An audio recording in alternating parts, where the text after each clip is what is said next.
வணக்கம். Welcome to Ammayi's academy. Bharathidasan, பாவேந்தர் பாரதிதாசன் நமக்கு பொதுத்தமிழில் இலக்கியத்தில் கேட்கப்படும் 15 கேள்விகளில் பாவேந்தர் பாரதிதாசனும் ஒரு தலைப்பாக இடம்பெற்றுள்ளார். ஸோ முக்கியமாக இவரை நம்ம அதிக முக்கியத்துவம் கொடுத்து படிக்க வேண்டும். ஸோ பாவேந்தர் பாரதிதாசன் பிறந்த நாளான ஏப்ரல் 29 முதல் மே 5 வரை அந்த ஒரு வார காலம் தமிழ் வாரமாக கொண்டாடப்படும் என்று தமிழக அரசால் அறிவிக்கப்பட்டது. அதையொட்டி தற்போது தமிழ் வெல்லும் என்னும் தலைப்பில் பல்வேறு போட்டிகள் தமிழக அரசின் சார்பாக அறிவிக்கப்பட்டுள்ளது. பொதுவாக நம்ம பாவேந்தர் பாரதிதாசன் அவர்களை பற்றி நம்ம பொதுவாக பார்க்கணும் அப்படின்னா, அவருடைய இயற்பெயர் பாவேந்தர் பாரதிதாசனுடைய இயற்பெயர் கனக சுப்புரத்தினம். அவர் பாரதியார் மீது கொண்ட ஒரு பற்றால் தன் பெயரை பாரதிதாசன் கனக சுப்புரத்தினம் என்ற தன்னுடைய இயற்பெயரை பாரதியார் மீது கொண்ட பற்றால் பாரதிதாசன் என்று மாற்றிக்கொண்டார். அவருடைய காலம் 1891ஆம் ஆண்டு ஏப்ரல் 29ஆம் தேதி பிறந்தார். அவருடைய இறப்பு 1964 ஏப்ரல் 21. ஸோ அவர் பிறந்த அந்த ஏப்ரல் 29ஆம் தேதியிலிருந்து ஒரு வார காலம்தான் தமிழ் வாரமாக கொண்டாடப்படும் என்று தமிழ்நாடு அரசாங்கம் அறிவித்தது.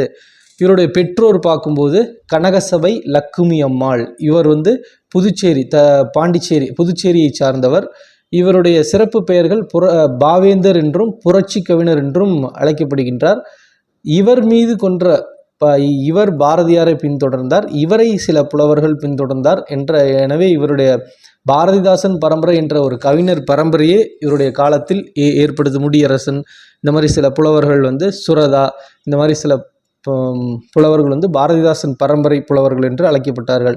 இவர் எழுதிய நூல்கள்னு பார்க்கும்போது குடும்ப விளக்கு, பாண்டியன் பரிசு, அழகின் சிரிப்பு போன்ற குறிப்பிடத்தக்க கவிதை நூல்களை இயற்றியுள்ளார். மற்றும் இவர் இயற்றிய மிக முக்கியமான நூல்கள் இருண்ட வீடு, தமிழ் இயக்கம், சேரதாண்டவம், தமிழச்சியின் கத்தி, பிசிராந்தையார் நாடகம், சஞ்சீவி பர்வதத்தின் சாரல், குறிஞ்சித்திட்டு ஆகிய நூல்களையும் எழுதியுள்ளார். குயிலி என்ற பெயரில் ஒரு மாத இதழ், திங்கள் இதழ்னு சொல்லுவாங்க, மாத இதழை நடத்தினார். மற்றும் இவருடைய கவிதைகளில் பொதுவாக இருக்கிற கருத்துகள் மிக முக்கியமானது. இவர் ஏன் புரட்சி கவிஞர் என்று அழைக்கப்படுகிறார்னு கேட்கும்போது, இவருடைய கவிதைகளில் பெண் கல்வி பற்றியும், கைம்பெண் மறுமணம், பொது உடைமை, பகுத்தறிவு முதலிய புரட்சிகர கருத்துக்களை தன்னுடைய கவிதைகள்லையும் பாடல்லையும் வைத்து பாடுவதால் தான் இவர் புரட்சி கவிஞர் என்றும் அழைக்கிறாங்க. இவர் 1969ஆம் ஆண்டு பிசிராந்தையார் என்ற தன்னுடைய நாடக நூலுக்காக சாகித்ய அகாடமி பரிசு பெற்றுள்ளார். மற்றும் தமிழக அரசாங்கம் இவரை சிறப்பிக்கும் விதமாக சிறந்த புலவர்களுக்கு, கவிஞர்களுக்கு ஆண்டுதோறும் பாவேந்தர் விருது வழங்கி வருகிறது. மற்றும் 1982ஆம் ஆண்டு திருச்சியில் பாரதிதாசன் பல்கலைக்கழகம் இவருடைய பெயரில் ஏற்படுத்தப்பட்டது. புதுச்சேரி சட்டமன்ற உறுப்பினராக 1954ஆம் ஆண்டு தேர்வு செய்யப்பட்டவர். இவர் தமிழ், ஆங்கிலம், பிரெஞ்சு ஆகிய மொழிகளில் புலமை மிக்கவராகவும் திகழ்ந்தார். மற்றும் இவருக்கு இவருடைய பெயரில் தான் இவர் சொன்ன வாக்கியங்கள்லாம் மிக முக்கியமானது. நிறைய வாக்கியங்கள் சொல்லியிருப்பார். அதை சொன்ன வாக்கியங்கள் மிக மிக முக்கியமானதாக ஏற்படும். அந்த வாக்கியங்களின் பெயரில் தான் இப்போ தமிழ்நாடு அரசாங்கமும் இந்த போட்டிகளை அறிவிச்சிருக்காங்க. என்னென்ன போட்டிகள்லாம் அறிவிச்சிருக்காங்க அப்படின்னு பார்க்கும்போது மிக முக்கியமாக, ஏன்னா அந்த போட்டிகள் நமக்கு அந்த போட்டி தலைப்புகள் மிக முக்கியமானது, தேர்வில் கேட்க வாய்ப்புகள் இருக்குது. ஸோ இதில் ஃபஸ்ட்டு பேச்சு போட்டி தலைப்புன்னு பார்க்கும்போது, தமிழ் எங்கள் உயிருக்கு நேர், உயிரை உணர்வை வளர்ப்பது தமிழே, பாரடா உனது மானிட பரப்பை, எங்கள் பகைவர் எங்கோ மறைந்தார். ஸோ இந்த வரிகள் எல்லாமே பாரதிதாசன் அவர்களால் கூறப்பட்டவை. மற்றும் கவிதை போட்டிக்கான தலைப்புகள்னு பார்க்கும்போது, தமிழே தமிழர் உயிரே, வரிப்புலியே தமிழ் காக்க எழுந்திரு, இனிமை தமிழ்மொழி எமது, தமிழும் நானும், இந்த மாதிரியான வரிகளில் சொல்லியிருக்காங்க.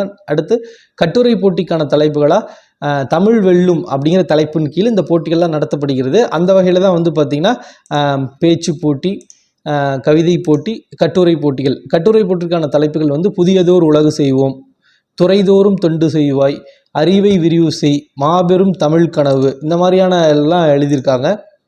இது மட்டும் இல்லாமல் ஓவிய போட்டி நடத்துகிறாங்க. பாவேந்தரின் கவிதைகள், காவியங்கள், நாடகங்களை கருவாக கொண்டு ஓவிய போட்டி நடத்துகிறாங்க. ஒப்பித்தல் போட்டி தலைப்பும் பாவேந்தரின் தமிழ் இயக்கம் நூலிலிருந்து கரும்பு தந்த தீஞ்சாரே, ஒண்டமிழ் தாய் சிலம்படியின் என்ற வரிகளை மையப்படுத்தி ஒப்பித்தல் போட்டியும் நடத்தப்படுகிறது. ஸோ இதெல்லாமே தமிழ்நாடு அரசாங்கம் வந்து பாவேந்தர் பாரதிதாசன் அவர்களின் பிறந்தநாளான ஏப்ரல் 29 மையப்படுத்தி ஒரு வார காலம் தமிழ் வாரம் கொண்டாடப்படும் என்று அறிவித்தது. அந்த தமிழ் வாரத்தையொட்டி தமிழ் வெல்லும் என்ற தலைப்பில் வந்து இந்த பேச்சு போட்டி, கட்டுரை போட்டி, இந்த மாதிரியான ஓவிய போட்டிகளை தமிழ்நாடு அரசாங்கத்தின்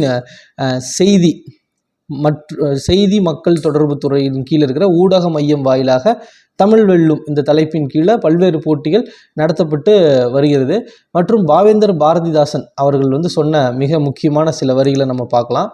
என்னன்னு பார்க்கும்போது, தமிழுக்கு அமுதென்று பேர், அந்த தமிழின்ப தமிழெங்கள் உயிருக்கு நேர், சமைப்பது பெண்களுக்கு தவிர்க்குணா கடமை என்றும், இந்த மாதிரியான வரிகளை சொல்லியிருப்பார். எளிய நடையில் தமிழ் நூல் எழுதிடவும் வேண்டும். டிஎன்பிஎஸ்சியில் ரிப்பீட்டட் கொஸ்டின் என்னன்னு கேட்டிங்கன்னா, எளிய நடையில் தமிழ் நூல் எழுதிடவும் வேண்டும்.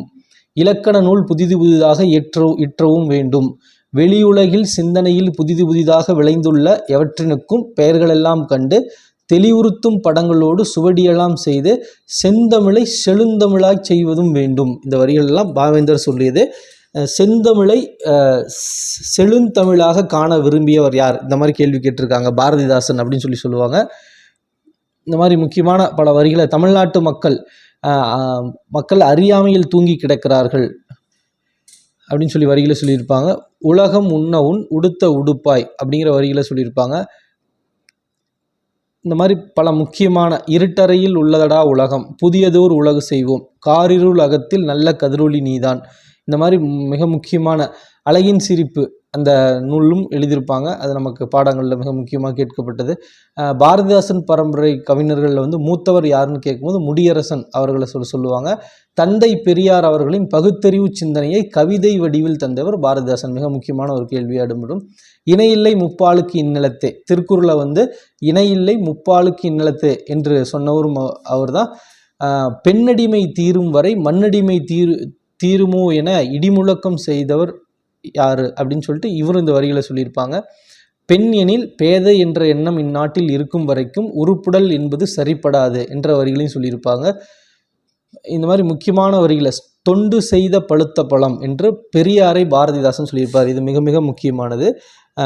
தொண்டு செய்த பழுத்த பழம் என்று பெரியாரை பாரதிதாசன் குறிப்பிட்டிருப்பாங்க. பாரதிதாசன் நடத்திய இதழ் பெயர் குயில். தமிழொலியை மதங்களில் சாய்க்காமை வேண்டும் என்ற வரிகளையும் சொல்லியிருப்பாங்க. தமிழுக்கு தொண்டு செய்வோர் சாவதில்லை அப்படின்னு சொல்லி மிக முக்கியமான வரிகளை சொல்லியிருப்பாங்க. இந்த மாதிரி பாரதிதாசன் பற்றி மிக முக்கியமாக நிறைய பாயிண்ட்ஸ் டிஎன்பிசியில் கேட்ட கொஸ்டின் இருக்கோ. அந்த வகையில் இந்த பாரதிதாசன் பிறந்த நாளை ஒட்டி தமிழ் வாரம் ஏப்ரல் 29 முதல் அவர் பிறந்த நாளிலிருந்து ஒரு வார காலம் மே 5 வரை கடைபிடிக்கப்படுகிறது. இந்த தமிழ் வாரத்தில் தமிழ் வெல்லுங்கிற தலைப்பில் பல்வேறு போட்டிகளை தமிழ்நாடு அரசாங்கம் அறிவித்து நடைமுறைப்படுத்துகிறாங்க. நன்றி.